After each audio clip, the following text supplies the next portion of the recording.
आगरा में फोर्टिस अगिलिस सूचना केंद्र का शुभारंभ। एडवांस टर्शरी स्वास्थ्य सेवाओं तक पहुंच होगी आसान। अजरा खान संवाददाता की रिपोर्ट। आगरा 30 फरवरी 2026 उच्च गुणवत्ता वाली टर्शरी और कॉटनरी हेल्थ केयर सेवाओं को अधिक सुलभ बनाने की अपनी प्रतिबद्धता को मजबूत करते हुए फोर्टिस हेल्थ केयर ने अगिलिस डायग्नोस्टिक्स के सहयोग से आगरा में एक समर्पित फोर्टिस अगिलिस सूचना केंद्र का शुभारंभ किया है। ये केंद्र मरीजों के लिए एक महत्वपूर्ण सुविधा हब के रूप में कार्य करेगा, जहां से आगरा और आसपास के क्षेत्रों के निवासी फोर्टिस के विभिन्न सुपर स्पेशलिटी विभागों की एडवांस क्लिनिकल विशेषज्ञता से सहज रूप से जुड़ सकेंगे। फोर्टिस अगिलिस सूचना केंद्र को इस तरह डिजाइन किया गया है कि यह मरीजों को specialist consultation, second opinion, treatment planning और डायग्नोस्टिक कोऑर्डिनेशन जैसी सेवाओं में सहयोग प्रदान करे। ये पहल ज्योग्राफिक और लॉजिस्टिक चुनौतियों को कम करते हुए मरीजों को समय पर एडवांस चिकित्सा सुविधाओं तक पहुंच दिलाने का प्रयास है, ताकि कॉम्प्लेक्स बीमारियों में शीघ्र इलाज और निरंतर देखभाल सुनिश्चित की जा सके। इस अवसर फोर्टिस मेमोरियल रिसर्च इंस्टीट्यूट के कार्डियोथोरेसिक एंड वैस्कुलर सर्जरी विभाग के प्रिंसिपल डायरेक्टर डॉक्टर उद्गीत धीर ने बताया, कई जानलेवा हृदय और वैस्कुलर रोगों में शुरुआती जांच और समय पर विशेषज्ञ केंद्र में रेफरल बेहद जरूरी होता है।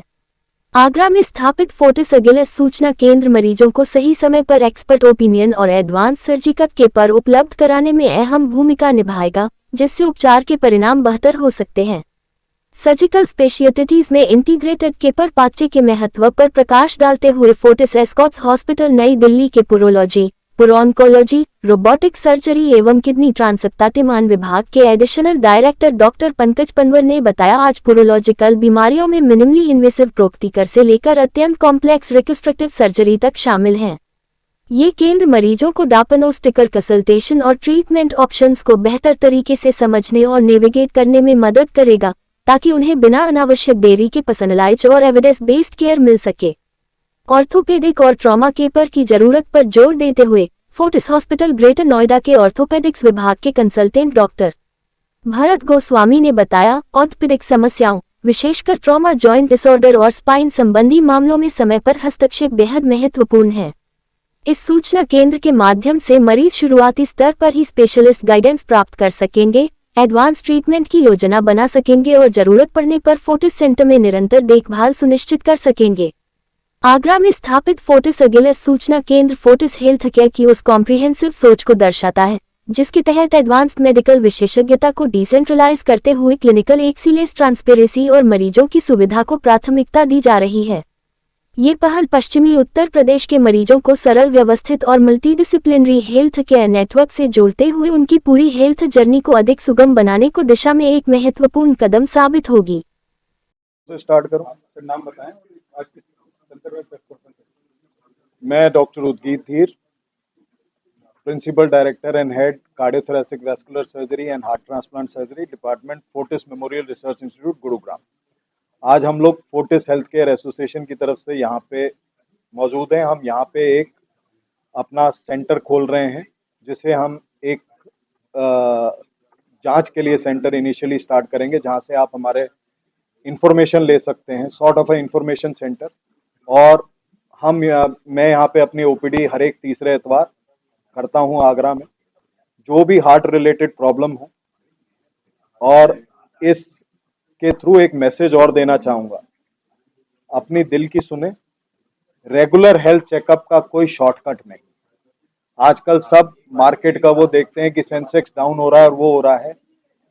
हेल्थ के ऊपर एक ऐसी इन्वेस्टमेंट है जिसके अंदर आप जब भी डालेंगे आपको पॉजिटिव रिटर्न्स ही मिलेंगे, कभी सेंसेक्स आपका डाउन नहीं जाएगा। तो प्लीज अपने हेल्थ की तरफ थोड़ा सा सजग रहें, रेगुलर स्क्रीनिंग करें, अपने वाइटल्स चेक करें और उम्र के हिसाब से और अपने फैमिली हिस्ट्री के हिसाब से रेगुलर जो भी आप डॉक्टर को कंसल्ट करना चाहते हैं, चाहे लोकल चाहे आपका फैमिली फिजिशियन, एक बार अपनी जांच जरूर करा लें, क्योंकि स्टिच इन टाइम सेव्स 9। अगर आप जल्दी कोई भी चीज पकड़ लेंगे, आप उसके रिजल्ट्स, उसके ट्रीटमेंट के ऑप्शंस बहुत बढ़िया रहेंगे, आपका खर्चा भी बचेगा, आप जल्दी ट्रीट भी हो जाएंगे और आपको कॉम्प्लिकेशंस भी कम।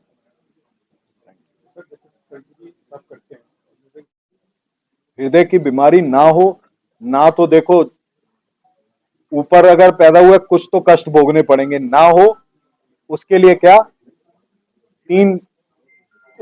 3 बर्नर्स फॉलो कर लो आप। सबसे पहले स्लीप 6 to 8 आवर्स।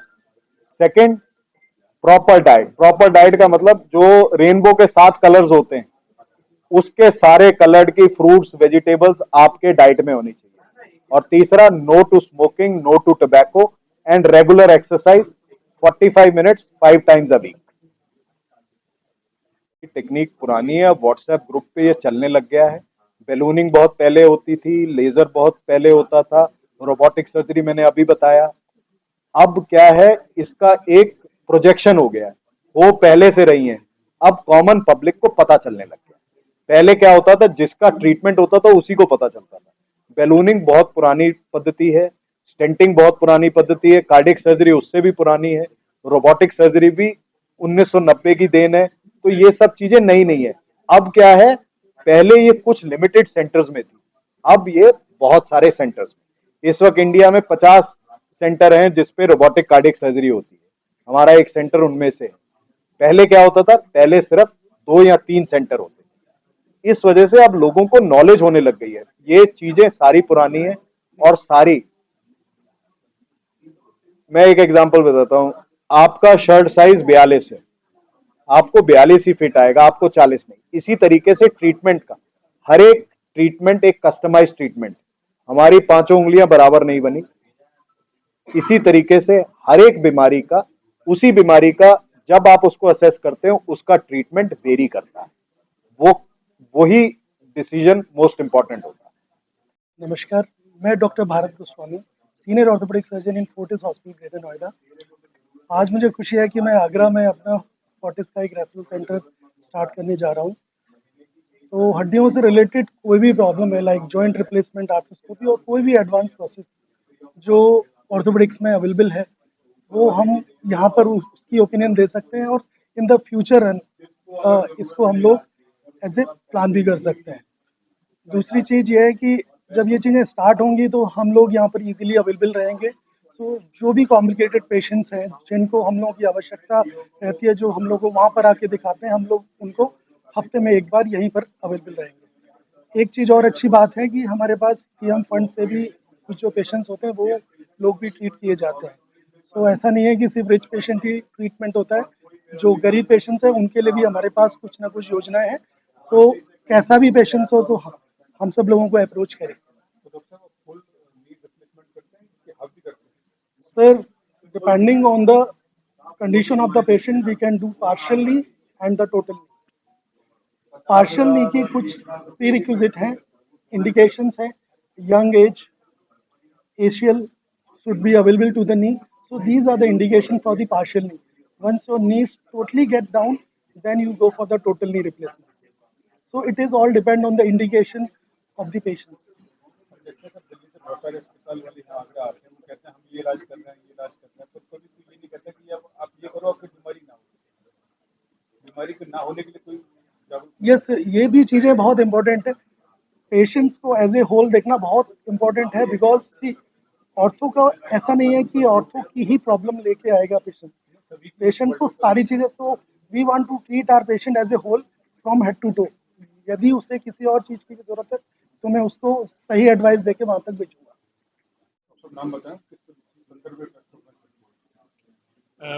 मैं हूँ डॉक्टर पंकज पंवर और मैं हूँ additional director urology, euro oncology, robotic surgery, kidney transplant, Fortis Escorts hospital Okhla नई दिल्ली से।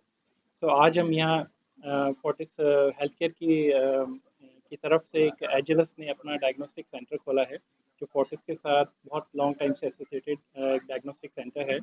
प्लस उनका एक इंफॉर्मेशन सेंटर भी है सेम उसी प्लेस पे। तो उससे फ़ायदा ये होगा कि किसी को कोई भी डायग्नोस्टिक टेस्ट कराना है या कोई भी इंफॉर्मेशन चाहिए हमारे फोर्टिस हेल्थ केयर के रिगार्डिंग, तो वो वहाँ पे कांटेक्ट कर सकते हैं। और इस डायग्नोस्टिक सेंटर पे हम फ्यूचर में अपनी ओपीडी खोलने का भी एक प्लान कर रहे हैं, जो कि यूरोलॉजी से रिलेटेड समस्या, यूरिन से रिलेटेड समस्या, किसी को किडनी ट्रांसप्लांट की ज़रूरत है उससे रिलेटेड परामर्श, या किसी को रोबोटिक सर्जरी करानी है, या kidney cancer, prostate cancer, bladder cancer, या कोई भी कैंसर, यूरिन से रिलेटेड जो कैंसर्स होते हैं उनकी समस्या है तो उससे हमसे कंसल्ट कर सकते हैं। दोस्तों किसी बीमारी से मतलब किसी को नहीं पता कैसे होगी, जानबूझ के बीमारियां हो रही हैं, खाली दवा खानी, कौन कौन सी बीमारी हो सकती है, नहीं दवाइयों से हो रही है। बिल्कुल सही बोला। आई थिंक जो दवाइयाँ होती हैं और खासकर जो पेन किलर्स होते हैं, जिनको हम एनसेड्स बोलते हैं, आजकल बहुत कॉमनली यूज़ होते हैं। किसी को कुछ भी दर्द होता है, प्रिस्क्रिप्शन के बिना वो पेन किलर खरीद सकता है। और उन पेन किलर से क्या होता है, किडनी डैमेज होने का बहुत बड़ा खतरा होता है। सो अगर पेन किलर आपने बहुत ज़्यादा ही रैम्पेंटली यूज़ किए हैं, बिना डॉक्टर की एडवाइस से काफ़ी ज़्यादा यूज़ कर रहे हैं, तो उसके लिए आप केयरफुल हो जाएँ। कुछ आयुर्वेदिक मेडिसिन होती हैं जिसमें हैवी मेटल्स होते हैं, तो उनको भी बिना किसी डॉक्टर के कंसल्ट के ना लें, क्योंकि इन सब दवाओं से सबसे बड़ा खतरा आपकी किडनी को होता है। किडनी डैमेज हो सकती है और हम लोग आए दिन देखते हैं पेशेंट जो ट्रांसप्लांट के लिए आते हैं, उन्होंने एक दवाई खाई, पेन किलर खाया और उनकी किडनी शट डाउन हो गई। और वो ऐसा ही होता है जब आप बिना डॉक्टर की सलाह के ऐसे यूज़ करते हैं। कम पानी पीने से भी किडनी की प्रॉब्लम? बिल्कुल, पानी पीना बहुत ज़रूरी है। पानी एक तरह से मेडिसिन है हमारी बॉडी के लिए। आपको 2 से ढाई लीटर पानी पीना चाहिए, अनलेस कोई हार्ट कंडीशंस हो या जिसको नहीं दिया जा सकता, तो पानी पीना बहुत ज़रूरी है।